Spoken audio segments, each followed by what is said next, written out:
I was born David Goggins. David Goggins wasn't good enough. Remember how ready I was. Whenever something got tough for me, David Goggins, the real David Goggins, would come out and he would quit. So I realized this over a period of time. So I had to build Goggins. Let me use Hell Week. This is a perfect example. Hell Week's 130 hours. And 130 hours is a lot of seconds. A lot of fucking seconds. And if you lose, let's say you win every second but one, you lost. Most people fail that 1 second. So what happens, what I do in that 1 second, and there's a bigger process to all this, but in that 1 second, I physically stayed in that water. Because if I get out of the water, I quit. So I physically stay in the water, but mentally, I'm on the fucking beach with the fucking instructors. And the instructors, it's cold outside, so they got these parkas on. They got their cup of fucking Joe, and they're warm because they've already been through it. So now it's your turn to go through it. So mentally, I get back with them. I'm still in the water physically, but mentally, I'm back with them. I'm chilling. I got my parka on, and now I'm thinking logically because I'm warm now. Mentally, I'm warm. I'm taking that 1 second. Let's not quit there, guys. Let's fucking think about your options. Where are you going to end up if you quit this shit? Where are you going to go? Where are you going to say to yourself? Because you know you're going to get warm. The second you get out of this water, you can take a shower and you can be warm. And in 5 days, you can be out. So I start thinking logically. I calm my brain down because your brain just wants to get the fuck out. Ring the bell, put your helmet down, get warm, and then you're really fucked. And these are the things you have to think about the 1 second decision. So that's what that's all about. It's about gaining control of your mind, putting things back in the proper perspective, and then saying, I really do want to be here. And I'm going to have a bunch of these 1 seconds through this 130-hour journey. Projecting yourself forward to see what are the consequences of failing, what are the consequences of stopping, is about as powerful of a motivation strategy as I can think of, you know? Because what you're doing is you're trying to optimize right now to stop the discomfort. That's right. But what you're going to pay for that in is shame and guilt and regret long term. That's right. So what you need to be able to do is bundle all of that up that is as yet unfelt, but will last for way, way, way longer. You know, the future is much longer than now. That's right. The future is going to extend out up until the day that you die. And the now is just for now. And even 130 hours is just 130 hours. That's right. And you get to look back, and do you look back with pride and glory, or do you look back with shame and guilt? That's it. That's the 1 second. You just summarized it right there. And most people fail those 1 seconds. And then that 1 second leads to 20 years, 30 years, 40 years of fuck. I have people who have been through training with me, Ranger School, SEAL training, Air Force training, and I get calls from them today, and they have great lives. And all they talk about is how they failed in that one moment. And they can't even enjoy their life now because they're now warm. They're now warm. There's no more suffering. There's no more suffering for me either. And we're in the same boat now. But you're suffering, so we're not suffering, but you're thinking about what you could have been. I am exactly what I should have been. And that's where people start to lose it. Because now I realize that in that 1 second. I go through all that. I know how it's going to feel because I failed so many times before. Failure is the ultimate thing, man. I failed so many times before. That's why I don't look at failure anymore as failure. I look at it as my first, second, third attempt. What do you think most people get wrong about motivation? They think it's a permanent fix. They think it's something that is a constant. They think that maybe once I get it, I'm going to hold on to it. And that's the thing about that I was telling you, that I always talk about. Nothing is permanent. Nothing is permanent. And a lot of times you have to learn to perform without motivation. You have to learn to perform without purpose. You have to learn to perform a lot of different things. And that's what people think. They think I need to have this motivation to work out, to study, to be better. So if they don't have it, they just don't fucking do it. And that's where you fail. You have to learn to train your mind well beyond motivation. If you have motivation, that's great. That's some kindling to the fire. All it takes is a little bit of fucking spark, you can burn a whole forest up. But motivation, you have to learn to exist without it. You have to learn to be, you have to be your best self when you're least motivated. And that's the tricky part about all that shit. Motivation is just a word. You have to have these different things in your mind on where you want to go and know that motivation is not going to get me there. Because I'm not going to always be motivated. Jocko said the exact same thing. He said that discipline eats motivation for breakfast. And discipline's good too. But without a clear headspace, there's no discipline. What do you mean? So let's say we have a circuit breaker, okay? And I'm loading everything up to one fucking circuit. Just load it up. It's gonna fucking blow. And once that thing blows, man, the circuit's all fucked up. You gotta have each thing plugged into the right spot, like a fucking crowded garage. You can't put anything in it. Once your brain is crowded, discipline is great, motivation is great, but if you can't fit shit in your brain because it's all fucking cluttered with shit, there's no discipline. You may have it sometimes when it fits in that crowded garage of your mind, but you don't have the consistency that you need to have with that discipline. Basically, is you're organizing your mind so you can put that discipline. So a lot of people talk about discipline. Okay, great. Why do you fall off the fucking wagon? Why can't I continue with this routine? Going to the gym, being better, waking up early, eating the right foods. It's because maybe it's your kids, maybe it's your wife, maybe it's your job, and it's all just stuffed in your fucking brain. You don't have it compartmentalized and organized in these nice shelves. Like you look in the garage, it's all fucking a nice organized militant garage. Hey, where are my dumbbells? Right there. A lot of people whose brain, hey, where's my dumbbells? Let me look. They're fucking throwing shit, they're looking through totes, they're all fucked up. So where am I gonna put discipline in that mind if I can't find other shit? You gotta be able to find all these different things in your mind. Oh, I can put discipline right there. I can put consistency right there. I can put all these things right there in that spot. So that's what I'm talking about. If your life is not organized, and your life being everything around you, and people don't get that, your mind has to always be clear. That's why I meditate 2 hours every single night, because I refresh, I reorganize the garage, which is my mind, every night. So then discipline's in there, organization, everything is in this right spot. So when I wake up, I'm ready to go. So every morning it starts with a run. And that's because that's the one thing I hate to do more than anything in the world. So that's like my cup of coffee. And I'm all about armoring yourself. So the second you leave your house, and the second you open your phone, the second you do any of that shit, you are now letting in poison and cancer. So as I get up, I start to armor plate my mind and body. Like a person's going to war, you put your body armor on. That's what I'm doing on that run. I'm waking up and I'm giving myself all this armor. So when I come out in the world, I look at that phone, I'm ready. I'm not waking up late. I'm not rushing around. I'm not disorganized, because I know I'm gonna get hit in the fucking mouth. There's an art to getting hit in the fucking mouth. And that is why these things are important. You have to wake up and you have to give yourself belief. You have to give yourself confidence. So it starts with that run.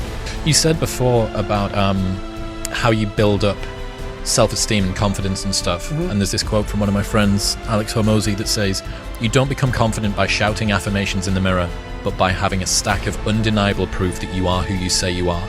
Outwork your self-doubt." Yes. That's nailed. Nailed. Completely nailed. Yes. Because a lot of people will, and some of these motivational people out here, it's the funniest thing in the world to me. They'll go and say, when you wake up in the morning, pound your chest. Fucking look at yourself in the mirror and do all this fucking bullshit. I hope it works. What works for me is that everyday resume. The things I know I've accomplished, the things I know I've done, real hard work, the real calluses on my mind, the real calluses on my hands. That's it. You don't need to pound your chest in the mirror anymore if you have that. I believe that you have to build belief. Belief is like, there's an after school special belief, where the mom says, believe in yourself, and that's all great, but there's also a built belief. And the built belief is one where you are constantly, like for me, I came from a bad place. How I build belief is through the daunting tasks I put myself through. So that's proof positive that I can. So it correlates. And that's how this piece of shit kid that I once thought I was built belief by saying, I was in 3 hell weeks. I went to Ranger School. I tried out for Delta Selection. Undeniable stack of proof. That is proof, motherfucker. So whenever you think you can't, confidence comes from the thing that you built. You must build belief. You must build confidence. Our mind works in such a small compartment. And one thing I was able to do was to dream. Many people, but don't make dreams your fucking master. But I was able to dream outside those fucking 4 walls of that small town. And until you're able to really put yourself into that dream, but don't make dreams your master, that's where you truly become what you're destined to become. What do you mean, don't make dreams your master? A lot of people sit back and they dream about being a sports figure, or dream about being a SEAL, or dream about being an astronaut. And all it is a motherfucking dream.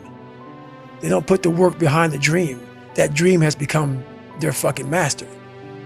When you become the master of your fucking dream is when you say, I want to go be a Navy SEAL. And you say, okay, I'm going to lose 106 pounds in less than 3 fucking months. The dream was the one thing I thought about, and the dream was now gone. Now, what comes in, the dream goes away, and the fucking laundry list of fucking details and tasks come up. Gotta do this, gotta do this, gotta do this, gotta do this. That's when you become the master of your dream. So a lot of people out there dreaming, but guess what happens? That alarm clock goes off at 4 a.m. to train. I don't want to be a SEAL today, or I don't want to be whatever today. I'll start tomorrow. And that's the usual pattern of people's lives. That's why I talk about clearing out the mind. Until you really want to do something, you're always going to be a talker. You always going to run your fucking mouth. You talk about performance without a purpose. What's that? So, like, for instance, let's say you have no races. Let's say you have no classes, no nothing. There's no purpose in your life. You know, people need to have purpose to get up. They need purpose to perform. You need to get to a point in your life where there's nothing on the docket. There is no 5K. There's no I'm going to get into school to be this or that and still perform to the highest level. Because what people don't get is one day that thing's going to come up. And if you're not constantly performing without purpose, you're not going to be ready when the time comes. It's this magical thing, purpose, that we're all looking for. But what's funny about it all is that we need these things to perform. But we don't take a second to realize the purpose is always there. The purpose never leaves us because the very purpose is you. You are always the purpose. There may be another purpose, like being a SEAL or going to college or whatever, but the main purpose in life is you. So if you wake up in the morning and you don't want to do something, you don't care enough about yourself.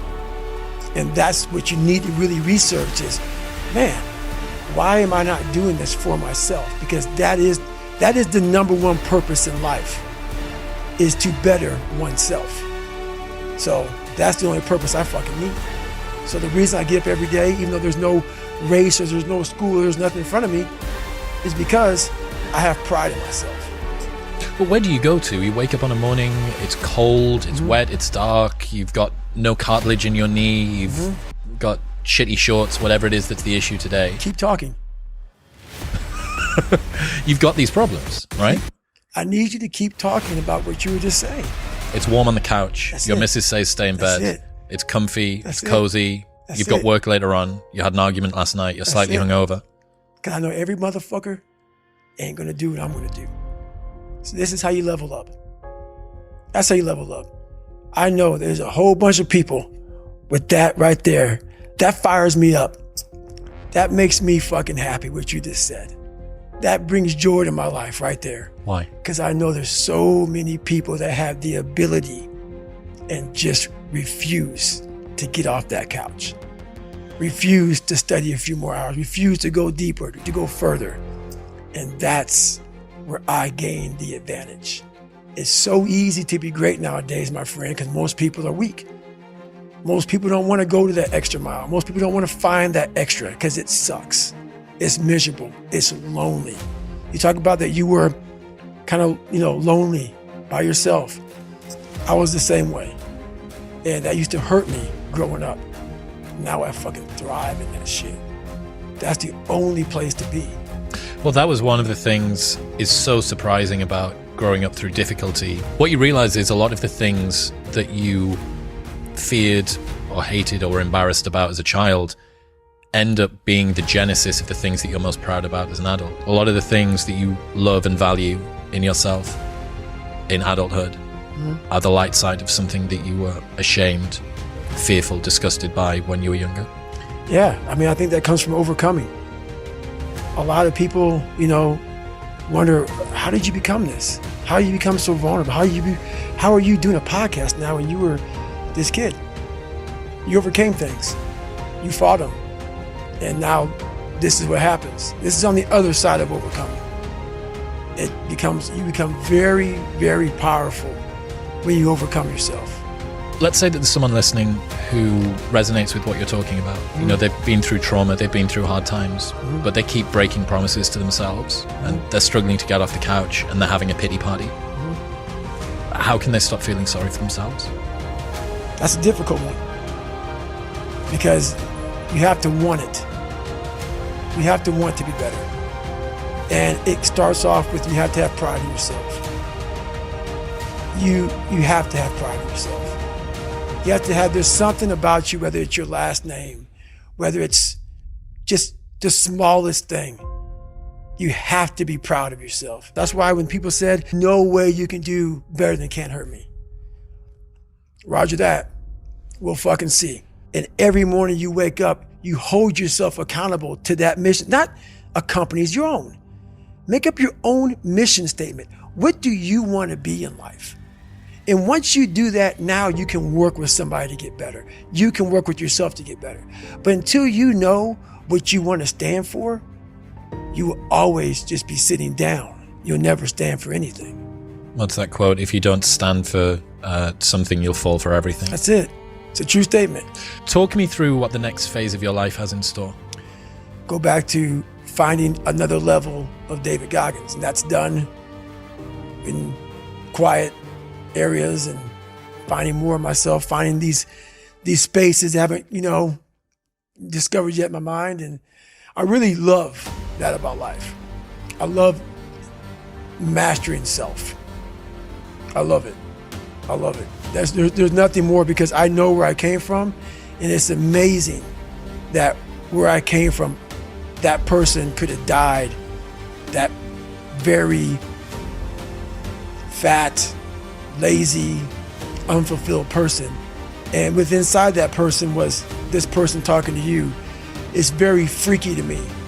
And a lot of us have these two people that you have greatness way over here, but you decide to live in this space over here. Because between greatness, or between this space here and greatness, there's a lot of fucking work. There's so much space to fill in with work. And we just say, fuck it. I'll just stay over here in this space. So I like to fucking examine all these spaces, and there's still more. There's still more, still a lot more. Are you aiming to find peace at any point? Think about this. I love that question. I'm so glad you asked it. You know a little bit about me. When you've come from that place I talk about to the place I am now, it's not the peace you find. It's the peace I find. And I find so much peace in looking back at that young David at 8 years old with white splotches on his face and stuttering and hair patches falling out. And I look at him and I'm like, man, there's so much peace in knowing what I've accomplished and what I've done. So my peace may be different for others, That's why I never critique or never judge anyone, because I don't know your story, where you come from. I found peace years ago. In the battle you find peace. When you go to war with yourself, you find a lot of peace, because you know exactly who you are. And that is where the peace is really found for me. David, you're a spectacular individual. I really, really appreciate your time. The book is fantastic. Your message is fantastic. I can't wait to see what you do next, even if it takes 5 years. I appreciate it, my friend. Thank you. Thanks for having me.